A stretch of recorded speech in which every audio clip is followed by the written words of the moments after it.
स्वागत है आप सभी का एक बार फिर एजी केमिस्ट्री क्लासेस में। आज हम उच्च माध्यमिक शिक्षक चयन परीक्षा के बारे में डिस्कस करेंगे, जो कि मध्य प्रदेश कर्मचारी चयन मंडल भोपाल के द्वारा आयोजित की जा रही है। तो इसमें हम आवेदन की तिथि के बारे में डिस्कस कर लेते हैं। इसमें परीक्षा प्रारंभ होने की तिथि आपकी 18/5/2023 से प्रारंभ है, 18/5/2023 से, और अंतिम तिथि 1/6/2023। और अगर आपको कोई संशोधन करना है तो 18/5/2023 से 6/6/2023 तक आप अपने आवेदन फॉर्म में संशोधन करा सकती हैं। परीक्षा का दिनांक आपको 2/8/2023 है, यानी पूरा आपके पास परीक्षा की तैयारी के लिए 2 महीने आप बहुत अच्छे से तैयारी कर सकती हैं। इसमें जो कैंडिडेट हैं, अनारक्षित अभ्यर्थी के लिए 500 रुपये प्रति प्रश्न है, और SC, ST और OBC दिव्यांगजनों के लिए 250 रुपये प्रति प्रश्न हुए। क्योंकि हम रसायन विषय के सिलेबस और उसकी सीटों और उसकी कठिनाइयों के स्तर के बारे में डिस्कस करने वाले हैं, तो हम इसमें रसायन विषय का सिलेबस डिस्कस करेंगे। आगे हम इसके सिलेबस के बारे में पढ़ेंगे। ऑनलाइन पद्धति की समय सारणी ये आप देख ही सकते हैं। परीक्षा का दिनांक आपको परीक्षा की पाली 2 पालियों में होगा। आपको अभ्यर्थी को रिपोर्टिंग टाइम 7:30 से 8:30 तक, महत्वपूर्ण निर्देश पढ़ने का समय 10 मिनट मिलेंगे, और उत्तर अंकित करने का समय आपको 2 घंटे मिलेंगे। इसमें जो परिवीक्षा अवधि है, जो भी अभ्यर्थी अगर आपका सिलेक्शन होता है तो उनको कितना न्यूनतम वेतन मिलेगा, उनको न्यूनतम बेसिक रहेगा 36,200 प्लस महंगाई भत्ता। जिस समय उनकी पोस्टिंग होती है उस समय उनको जितना भी महंगाई भत्ता लगेगा उसको जोड़कर आपको वेतन प्राप्त होगा। उच्च माध्यमिक चयन परीक्षा में अभ्यर्थी को अगर वो SC, ST और OBC कैटेगरी से है तो 40% अंक प्राप्त करने पड़ेंगे। अगर वो सामान्य में आता है या अन्य किसी राज्य से आता है उसको 50% मिनिमम अंक प्राप्त करने पड़ेंगे। इसके बाद हम केमिस्ट्री विषय में सीटों की संख्या देखते हैं। स्कूल शिक्षा विभाग द्वारा हम केमिस्ट्री की जो पोस्टें दी हैं वो कितनी दे रखी हैं आपको? 651 पोस्ट, जो कि बहुत अच्छी संख्या में पोस्ट हैं। इसी प्रकार जनजाति विभाग के द्वारा 130 पोस्ट और कुल 781 पोस्टें आपको दी हुई हैं। तो जो भी अभ्यर्थी उच्च माध्यमिक शिक्षक रसायन के पद पर कार्य करना चाहते हैं उनके लिए बहुत ही अच्छी अपॉर्चुनिटी है कि वे अभी से तैयारी प्रारंभ करें और इस परीक्षा को क्रैक करें। इसमें जो पाठ्यक्रम दे रखा है, इसमें आपसे 100 प्रश्न पूछे जाएंगे, और 100 के 100 प्रश्न आपके MCQ लेवल के होंगे, यानी ऑब्जेक्टिव टाइप प्रश्न होंगे। और 100 प्रश्नों का जो अंक है वो कितना 100 होगा। इसमें जो इनका कठिनाई का स्तर, सिलेबस जो रहेगा आपका 11वीं और 12वीं के स्तर का रहेगा, परंतु उनका कठिनाई का स्तर ग्रेजुएशन और पोस्ट ग्रेजुएशन स्तर का होगा।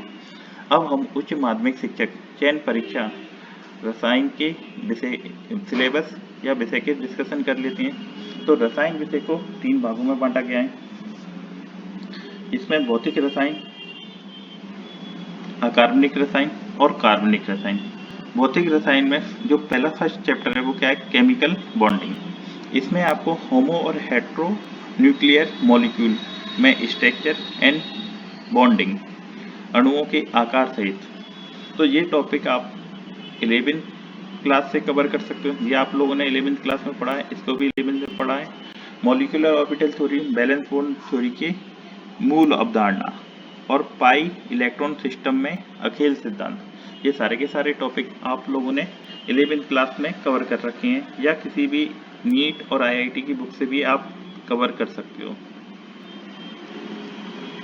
NCERT से ले सकते हो। अगला जो टॉपिक है आपका रासायनिक ऊष्मागतिकी, जो थर्मोडायनेमिक वाला टॉपिक है।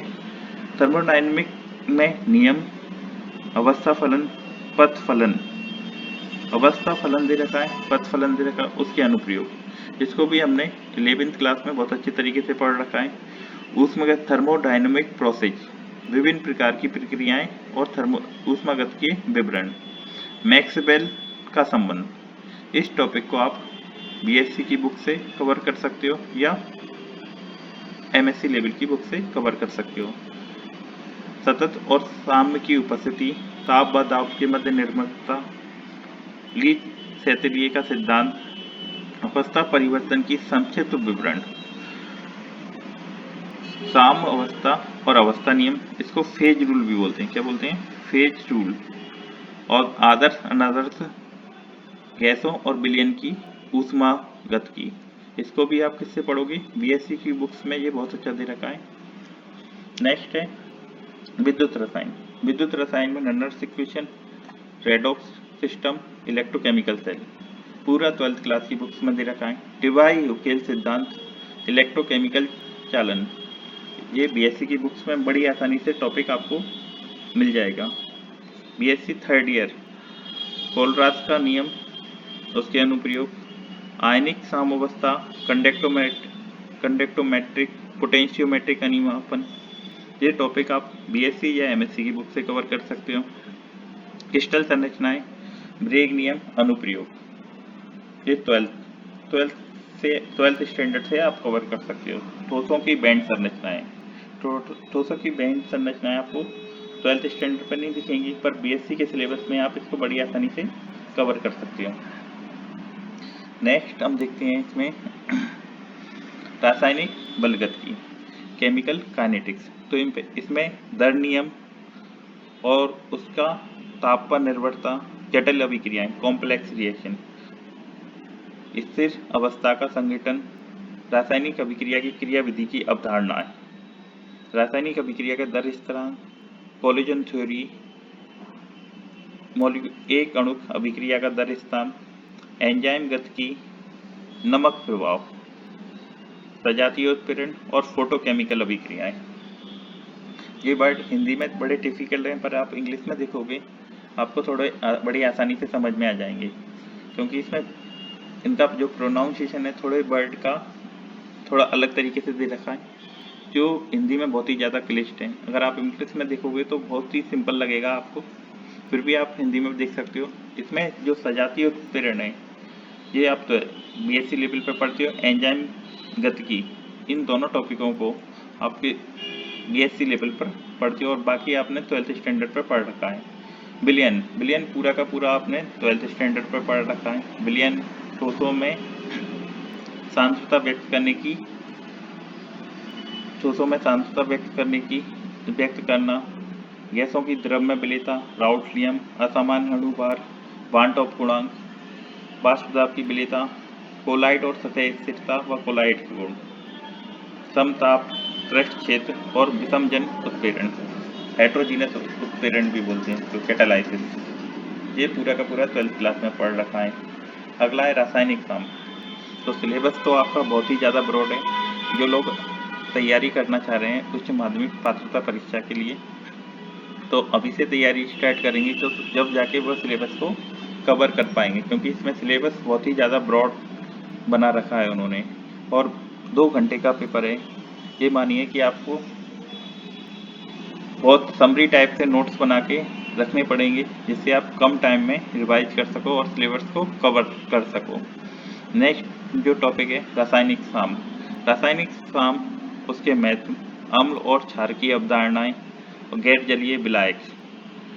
तो ये हो गया आपका भौतिक रसायन के 7 यूनिट आपको दे रखी हैं। इसके बाद आपके अकार्बनिक रसायन। अकार्बनिक रसायन में आपको परमाणु संरचना दे रखा है, जिसमें रासायनिक आवृत्तता, मुख्य समूह तत्व, उसके यौगिक, एंट्रोपी, संश्लेषण, बंधन, यौगिकों का औद्योगिक महत्व। इसमें स्पेक्ट्रोस्कोपी, इससे शब्द प्रतीक, इसको टर्म सिंबल भी बोलते हैं। इलेक्ट्रॉन सिस्टम, अब एक इलेक्ट्रॉन सिस्टम भी होता है, मल्टी इलेक्ट्रॉन सिस्टम भी होते हैं। असम्मित सिद्धांत। तो ये सारे के सारे टॉपिक हैं। स्पेक्ट्रोस्कोपी आप ग्रेजुएशन लेवल या एमएससी लेवल की बुक से पढ़ोगे तो आपको ज़्यादा अच्छे से समझ में आएगा, क्योंकि इन सारे टॉपिकों को हमने 12th स्टैंडर्ड पे कभी नहीं पढ़ा। नेक्स्ट है क्वांटम यांत्रिकी के मूल सिद्धांत। तो ये पूरा का पूरा बीएससी या एमएससी की बुक से पढ़ना पड़ेगा। कक्षीय और स्पिन, कोणीय गति, पार्टिकल इन अ बॉक्स, इनसे सबसे ज़्यादा क्वेश्चन आते हैं। हार्मोनिक ऑसिलेटर, हाइड्रोजन परमाणु, परमाणु कक्षकों का आकार सहित, क्वांटम यांत्रिकी की अनुमानित तरीके और अनुप्रयोग। इसके बाद 10वीं यूनिट है आपका द्रव के सामान्य गुणधर्म और अकार्बनिक रसायन, एस और पी समूह के तत्व, अक्रिय गैसें, संक्रमण तत्व और समन्वय यौगिक। जिस अभ्यर्थी ने 11th-12th में अच्छे से पढ़ रखा है या एनसीईआरटी की बुक्स को कवर कर रखा है, उनका 40 to 50% सिलेबस बड़ी आसानी से ऑब्जेक्टिव सॉल्व कर सकती हैं। पर नेक्स्ट 20% जो क्वेश्चन है, 20 to 30% क्वेश्चन है, वो ग्रेजुएशन लेवल के क्वेश्चन आएंगे। उसमें आपको थोड़ा एक्स्ट्रा एफर्ट डालने पड़ेंगे, क्योंकि पढ़ाई तो सभी लोग कर रहे हैं, पर जिसको सिलेक्शन लेना है तो उसको एक्स्ट्रा पढ़ना ही पड़ेगा। एक्स्ट्रा टाइम निकाल के आपको एक्स्ट्रा स्टडी करनी पड़ेगी, अदरवाइज आपको केमिस्ट्री में सिलेक्शन होना बहुत ही मुश्किल है। क्योंकि जो सिलेबस है 2011 से रिलेटेड है। मैं भी ये पात्रता परीक्षा उत्तीर्ण कर चुका हूँ। तो अगर आप इससे रिलेटेड कोई भी टॉपिक चाहती हो कि आपको पीडीएफ चाहिए, तो आप मेरे को इनबॉक्स में कमेंट कर सकते हैं और मैं आपको नोट्स प्रोवाइड करा सकता हूँ। नेक्स्ट जो टॉपिक है रेडॉक्स अभिक्रियाएं, अपचय अभिक्रियाएं की परिभाषा, उदाहरण, ऑक्सीकरण संख्या। नेक्स्ट जो 12वीं यूनिट है आपकी कार्बधात्विक यौगिक और सहसंयोजी यौगिक, इसमें संश्लेषण, आईयूपीएसी नामकरण, बंधन, बर्नर थ्योरी सिद्धांत, valence bond theory, CFT crystal field theory, सजातीय उत्प्रेरक में कार्बधात्विक यौगिक, उप सहसंयोजी यौगिक का महत्व। इस प्रकार क्या हो जाएगा, इस प्रकार आपका जो सिलेबस है कार्बनिक यौगिक का पूरा सिद्धांत, अकार्बनिक यौगिक कंप्लीट हो जाएगा। उसके बाद हम कार्बनिक यौगिक में पढ़ेंगे। कार्बनिक यौगिक में जो सिलेबस है उसको मैं इंग्लिश में बता देता हूँ। कार्बनिक यौगिक में जो सिलेबस है आपका basic concept of organic acid, इसमें आईयूपीएसी नोमेनक्लेचर आएंगे, molecule, regioisomer and stereoisomer. Regio and stereoisomer आपको बहुत अच्छी तरीके से पढ़नी है। इससे क्वेश्चन 100% आपको क्वेश्चन मिलेंगे, 2 क्वेश्चन कंफर्म मिलेंगे। केमिस्ट्री ऑफ एलिफेटिक और aromatic compound, principle of stereochemistry, configurational and conformational isomerism in alicyclic compound. ये वर्ड ध्यान से पढ़ना, configurational and conformational isomerism in alicyclic compound और configurational and conformational isomerism in cyclic compound. इसमें आपको बहुत अच्छे तरीके से पढ़ना है। अगर आपको नोमेनक्लेचर वगैरह नहीं आती तो उनसे क्वेश्चन 1 और 2 मार्क्स के क्वेश्चन, 2 क्वेश्चन इस टॉपिक से कंफर्म मिलना है। किस टॉपिक से, एक इससे stereogenicity, stereoselectivity, enantioselectivity, diastereoselectivity, asymmetric induction. एक क्वेश्चन इससे कंफर्म मान के चलिए आपको एग्जाम में मिलना ही मिलना है। नेक्स्ट ऑर्गेनिक रिएक्टिव इंटरमीडिएट, पूरा 11th क्लास में पढ़ रखा है। Generation, carbocation, carbanion, free radical, carbene, benzyne and nitrene. Organic compound आपको पूरा पढ़ना है, halogenated alcohol, phenol, ether, carboxylic acid and their derivative. Nomenclature, method and preparation, physical and chemical property and uses. आपका ये पूरा sulphur and nitrogen containing compound आपने कभी नहीं पढ़ा होगा, जो ग्रेजुएशन लेवल में ही आपको कवर पढ़ा हो तो पढ़ा हो, वरना आप इसकी तैयारी ग्रेजुएशन लेवल की बुक से बड़ी आसानी से कर सकते हो। सम फिनोमिना ऑफ ऑर्गेनिक कंपाउंड, इसमें common name reaction, rearrangement and application of organic synthesis, organic transformation, function group, oxidation reduction reaction, common catalyst and reagent. बहुत ही ब्रॉड सिलेबस है आपका। आप इस सिलेबस को कवर करने के लिए बहुत कम समय है, तो आप स्पेसिफिक नोट अगर आपको मिल जाए या पर्टिकुलर कोचिंग से आप अटेंड कर हो तो आप इस एग्ज़ाम को क्रैक कर सकते हो। अदरवाइज आपको इस एग्ज़ाम को निकालने के लिए बहुत मेहनत करनी पड़ेगी। Chemistry of natural product, carbohydrate, protein, lipid, peptide, fatty acid, nucleic acid, turpentine, steroid, alkaloid, polymer, chemistry in daily life, chemistry in daily life. तो ये पूरा सिलेबस आपका क्या है, केमिस्ट्री उच्च माध्यमिक शिक्षक रसायन के लिए पूरा सिलेबस है। तो आप इतना सारा सिलेबस तो आप 100% कवर नहीं कर पाओगे। तो आप ये सोचो कुछ टॉपिक आप ले लीजिए इसमें, जो मैं मेरा अपना पर्सनल एक्सपीरियंस बता रहा हूँ। आपके जो टॉपिक हैं तो उनको अच्छे से कवर कर लीजिए। जैसे जो जो टॉपिक आपके स्ट्रॉन्ग है, अगर उन टॉपिक से आपका क्वेश्चन पुटअप होता है, क्वेश्चन आता है, तो वो क्वेश्चन आपका गलत ना हो, और अगर किसी को पर्टिकुलर टॉपिक से रिलेटेड नोट्स अगर चाहिए PDF फॉर्मेट में, तो वो मेरे को चैट बॉक्स में मैसेज कर सकता है, मैं उसको PDF में नोट्स प्रोवाइड करा सकता हूँ। Thank you.